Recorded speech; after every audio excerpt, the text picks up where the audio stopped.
Anda kembali di CNN Indonesia Newscast, kita masih dalam editorial view dan sekarang yang kita bahas kemudian adalah soal BRIN dan kisruh peleburan lembaga Eijkman yang pekan ini menjadi sorotan publik yang cukup besar. Saya ingin langsung ke Mbak Dewi Savitri, bagaimana kita melihat polemik ini sebetulnya Mbak Dewi dari peleburan ini yang kemudian banyak dikritik oleh publik, oleh para peneliti, namun di sisi lain BRIN justru melihat bahwa ini sebaliknya, ini memperkuat para peneliti dan juga lembaga Eijkman itu sendiri.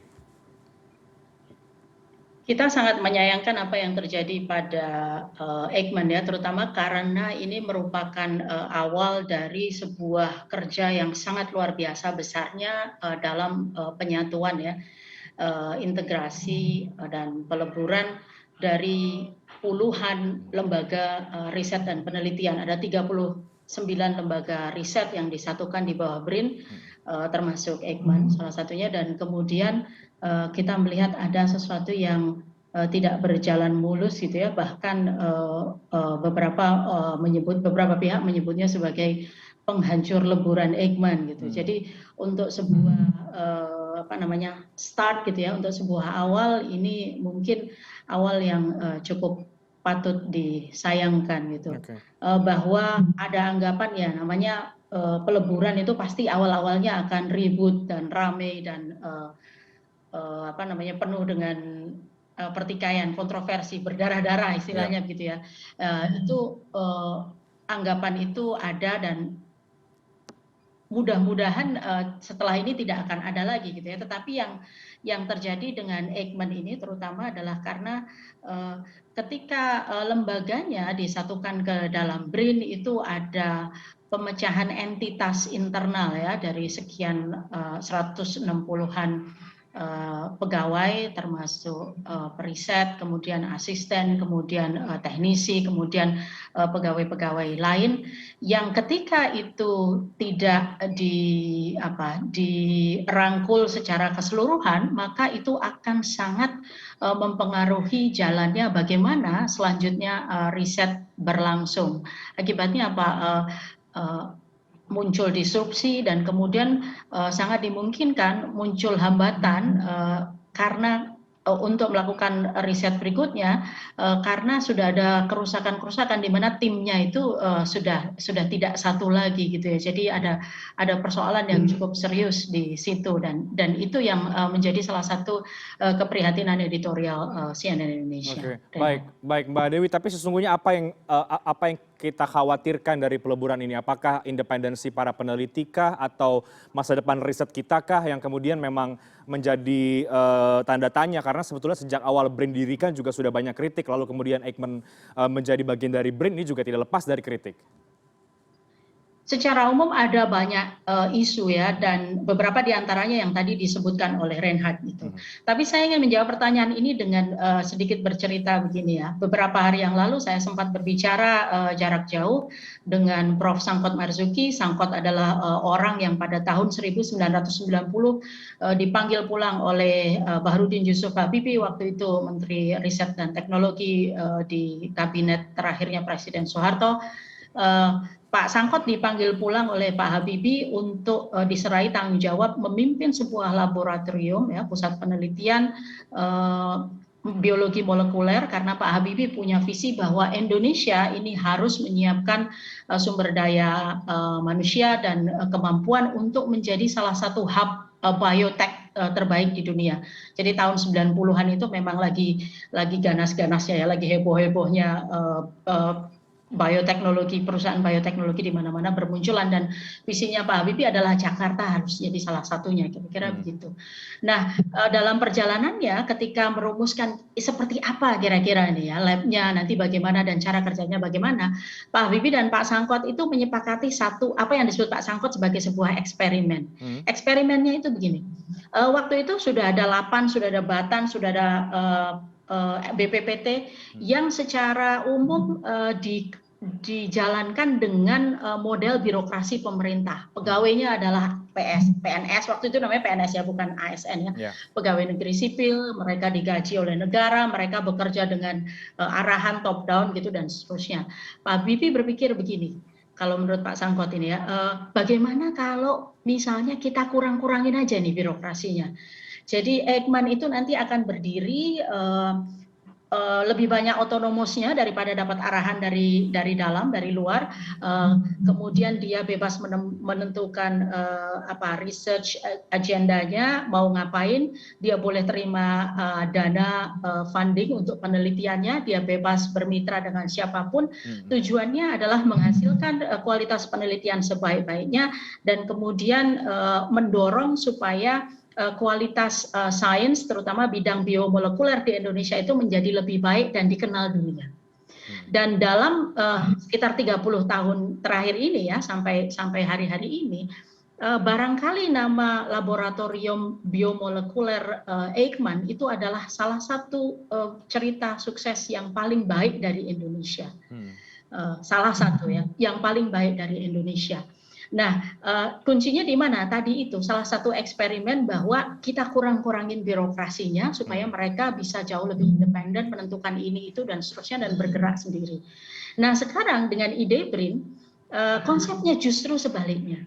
Jadi semua disatukan jadi satu di bawah arahan satu lembaga yang cukup besar gitu ya, beberapa menyebutnya super body, dan kemudian lembaga ini punya 3 kekuatan sekaligus. Dia yang menentukan konsep arah penelitiannya, riset nasional itu akan seperti apa, kemudian dia yang menyediakan infrastruktur dan anggarannya, jadi memilih siapa nih yang dapat anggaran ini itu setelah sebelumnya memilih kita mau riset apa saja, dan kemudian yang terakhir dia juga yang akan menjadi monitoring, dia akan menjalankan fungsi monitoring, mengawasi siapa yang jalan dengan baik dan seterusnya. 3 fungsi ini kalau menurut para kritikus di luar BRIN ya, sejak disusunnya undang-undang Sisnas-Ristek itu adalah fungsi yang berbahaya kalau disatukan dalam satu tempat. Jadi bayangkan kayak trias politika di tangan satu orang saja gitu, satu kekuatan saja gitu. Dan untuk sebuah lanskap riset ya, ekosistem riset yang baik itu kalau melihat bukti eksperimennya Pak Habibie tadi di Eijkman itu mungkin hasilnya justru akan berkebalikan gitu. Itu kekhawatirannya seperti itu. Oke, baik, menarik. Kita coba dengarkan pernyataan dari Prof. Herawati Sudoyo, peneliti LBM Eijkman yang juga sempat berbincang dengan Mbak Dewi Savitri. Kita coba dengarkan berikut ini. Cuma sekarang pertanyaannya adalah mohon bahwa aturan-aturan tersebut itu atau bagaimana sistem yang ada dipakai di setiap lembaga tersebut dikasih tahu kapan memberitahukan hal tersebut kepada yang bersangkutan. Masalahnya ada di situ bahwa kalau misalnya tadi ASN tadi belum terdaftar, ya nggak mungkin kan. Misalnya mereka ingin menjadi ASN, misalnya mereka ingin jadi pegawai negeri.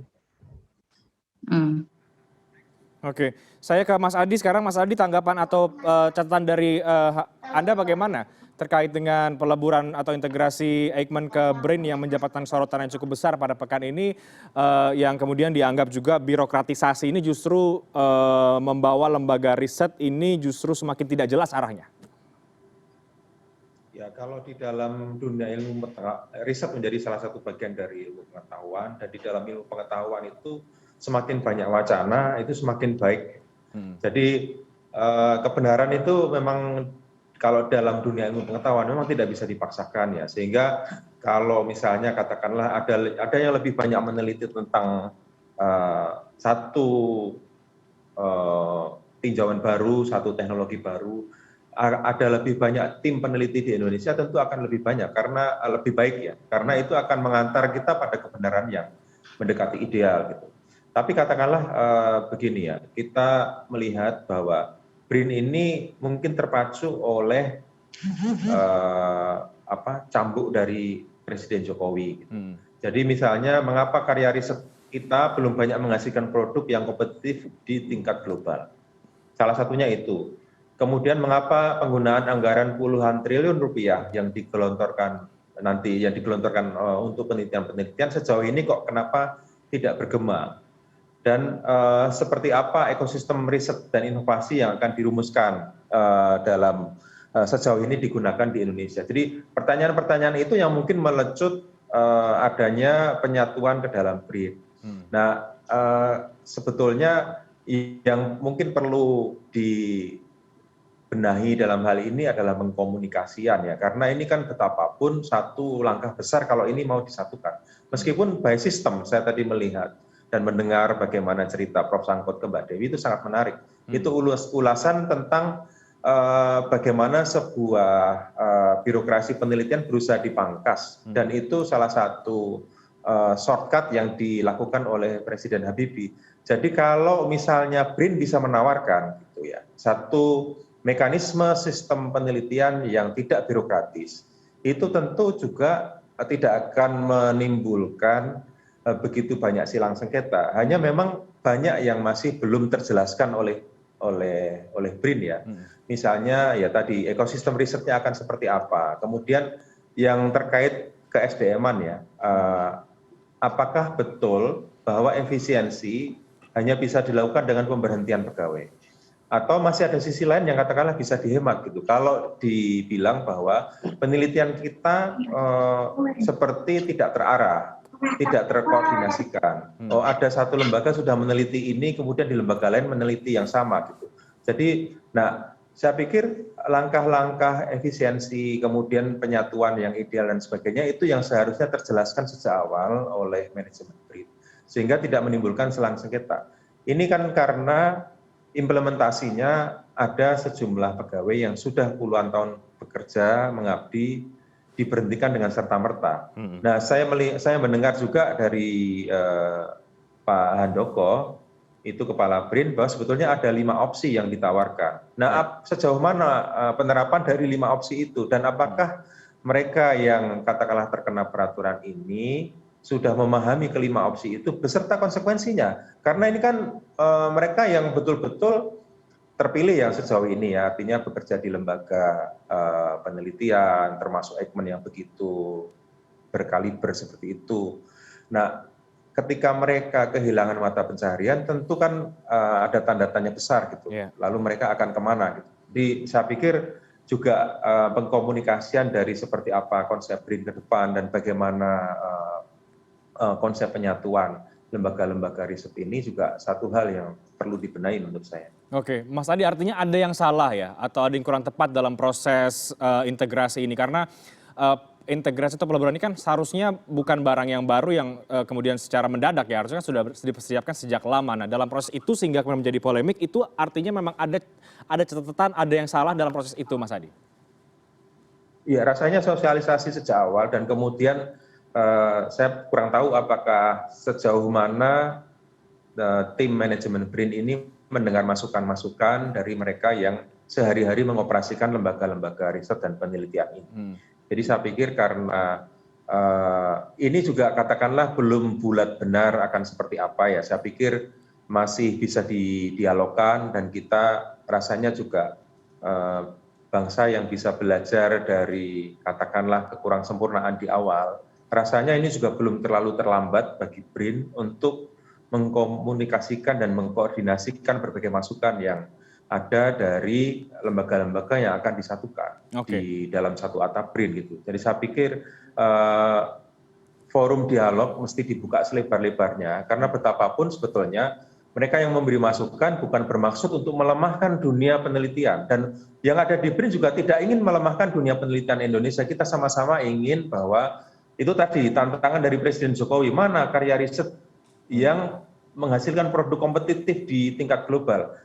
Saya rasa kepentingan dari para peneliti itu sama gitu. Hanya menurut saya ini adalah kemauan untuk mendengar berbagai masukan dan mendengar secara tulus dan mencari solusi bersama yang positif bagi semua pihak. Oke. Kita coba dengar juga bantahan dari Kepala BRIN ya terkait dengan kritik yang disampaikan dalam proses integrasi yang sempat kami wawancarai juga. Kepala BRIN, bagaimana Anda memastikan, Anda menjamin bahwa integrasi yang terjadi ini memperkuat tugas saya periset dan itu juga memperkuat peneliti, Pak? lembaga ilmiah ya. Kalau dibilang merusak itu saya nggak tahu merusaknya itu di mana gitu ya.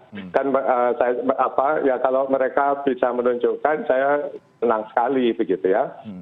Bisa diskusi sama saya langsung misalnya, ya merusaknya di mana? Justru kan kita ini akan memperkuat lembaga riset tuh ya. Gitu, BRIN itu ada untuk memperkuat lembaga riset kan. Risetnya itu yang paling penting, karena modal utama lembaga riset itu perisetnya, bukan lembaganya gitu ya. Gitu ya. Dan saya tidak ingin mewariskan problem yang sudah 30 tahun ya, sejak tahun 1992 itu ke orang-orang berikutnya ya. Dan saya pastikan saya akan selesaikan ini sekarang gitu ya, sehingga berikutnya bisa lepas landas lebih cepat ya. Dan kita bisa memastikan regenerasi perisetnya itu bisa terjadi dengan baik gitu ya. Oke. Baik, Mbak Dewi Savitri, karena banyak yang menyayangkan proses integrasi ini, ada juga soal mungkin masalah komunikasi dan lain sebagainya. Setelah ini kemudian ini menurut Anda apa yang kemudian harus dibenahi oleh BRIN sendiri dan juga dalam prosesnya? Apakah seperti tadi Mas Adi katakan dibuka keran dialog, keran komunikasi selebar-lebarnya? Saya kira saya akan mengikuti Mas Adi ya, karena pada posisi sekarang ini kesempatan kita untuk memperbaiki situasi yang barangkali sudah kadung ya, sudah terlanjur seperti ini itu kalau dikembalikan 100% seperti semula itu mungkin tidak bisa gitu ya. Tapi setidak-tidaknya mungkin kita bisa memperbaiki beberapa hal. Misalnya begini, kalau Pak Han menyebut misalnya kita di sini untuk memperkuat, kita di sini untuk memberi fasilitas supaya situasi sistem riset kita menjadi makin kuat, makin baik ya. Itu karena kita tidak ingin memelihara persoalan yang sudah sekian puluh tahun dari 30 tahun yang lalu katakanlah begitu ya. Ada nggak kira-kira pertanyaannya, ada nggak kira-kira cara lain yang bisa ditempuh selain dengan cara yang kemarin sudah berlangsung? Jadi misalnya semua harus jadi ASN. Pertanyaan pertama mungkin bisa nggak kira-kira kalau nggak harus jadi ASN? Sudah ada 5 opsi, tapi ternyata 5 opsi itu tetap sulit untuk dipenuhi gitu ya. Jadi ada nggak cara lain? Kalau misalnya harus jadi ASN, ada nggak cara lain? Kalau nggak ada, barangkali ada nggak diperpanjang masa? Kan kemarin itu kan menjadi sangat sulit dipenuhi karena masa apply-nya itu, melamarnya itu dari Oktober sampai Desember. Jadi apakah memang harus sampai titik ini saja gitu deadline-nya gitu ya, tenggatnya? Pak Han berkali-kali mengatakan di berbagai forum bahwa saya sudah berjanji pada Presiden saya akan memenuhi tenggat yaitu tanggal 31 Januari, akhir Januari itu selesai sudah persoalan-persoalan integrasi. Tapi barangkali patut kita pahami juga bahwa pengalaman-pengalaman kita sebelumnya dengan integrasi semacam ini itu tidak selalu mudah ya, lebih banyak yang sulit. Jadi gini, kalau katakanlah integrasi administratif itu selesai pada akhir Januari, bagaimana dengan integrasi faktualnya? Yang kita tahu di lembaga-lembaga seperti BPIP ya, badan yang dibentuk khusus untuk memikirkan cara-cara menjaga dan mensosialisasikan nilai-nilai Pancasila misalnya, itu perlu sekitar 1 tahun untuk operasional gitu.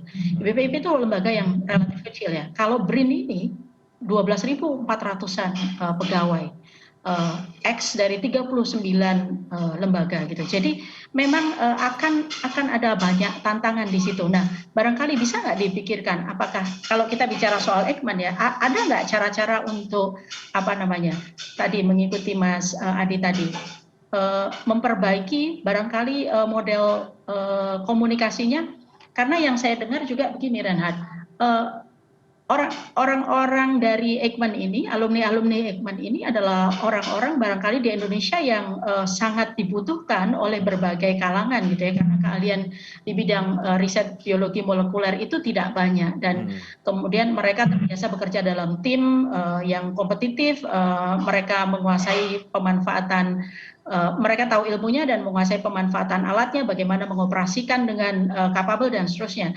Yang saya dengar mereka sudah banyak dapat tawaran ya dari dunia akademik ya, universitas dalam dan luar negeri, kemudian dari kementerian lain-lain di luar BRIN, dan kemudian, nah ini yang paling menggoda, dari industri ya, karena industri bioteknologi itu sekarang kita hidup di tengah pandemi ya, itu ada di mana-mana dan tenaganya kurang, SDM-nya kurang. Jadi kalau ada ekses kayak gini pasti langsung diserap. Nah, supaya kita tidak kehilangan yang potensial seperti ini, mungkin seruan usulan Mas Adi tadi bisa dicoba. Bisa nggak kita menggelar kanal komunikasi lagi untuk barangkali ada nggak win-win solution untuk mereka supaya tetap diwadahi oleh Eijkman supaya bisa melanjutkan kerja-kerja sebelumnya. Oke, tampaknya juga ada isu soal trust ya Mbak Desaf sebetulnya dalam proses ini, karena sejak awal pun ketika BRIN dibentuk ada disebut kemudian ada nuansa politis, ini juga mendapatkan resistensi yang juga cukup besar dari para peneliti.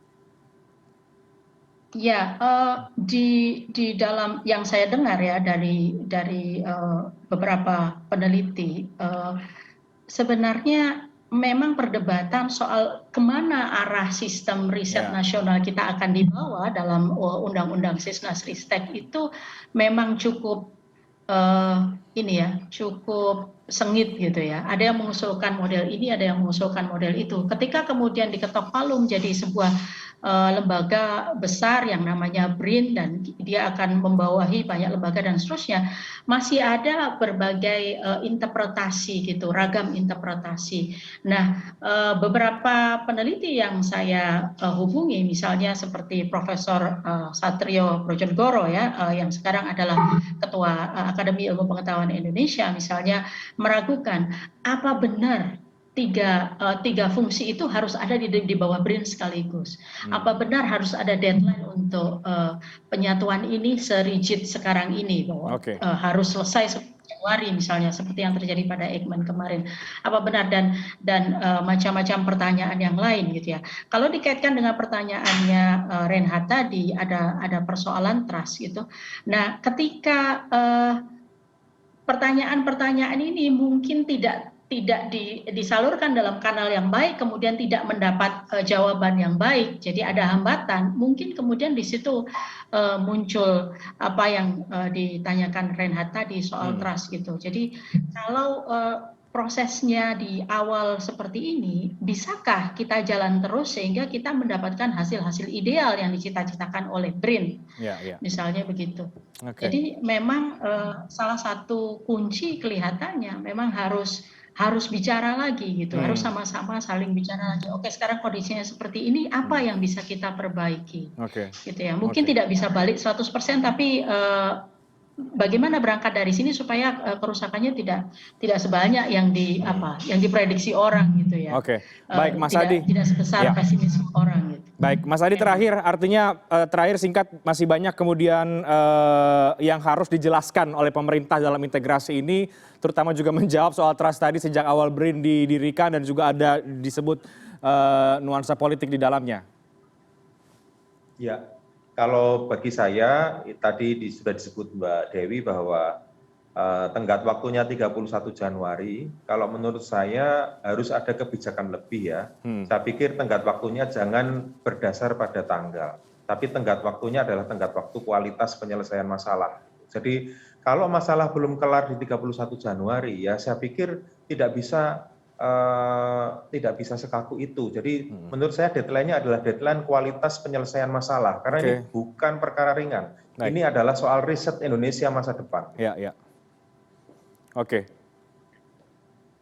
Oke, baik, terima kasih Mas Adi dan juga Mbak Dewi Savitri. Mudah-mudahan apa yang sudah kita bahas malam hari ini menjadi masukan dan juga catatan bagi pemerintah dan juga bagi publik untuk mendapatkan perspektif yang lain dari perspektif media seperti apa. Dan kita akan lihat apakah kemudian ada ruang komunikasi, ruang dialog yang dibuka selebar-lebarnya untuk menjelaskan mendudukan perkara peleburan Eijkman ini ke BRIN antara pemerintah juga sejumlah pihak. Terima kasih banyak Mbak Dewi Savitri, Standard and Practices CNN Indonesia, dan juga Mas Adi Prinantio, Redaktur Pelaksana Harian Kompas. Terima kasih, selamat malam, sehat selalu.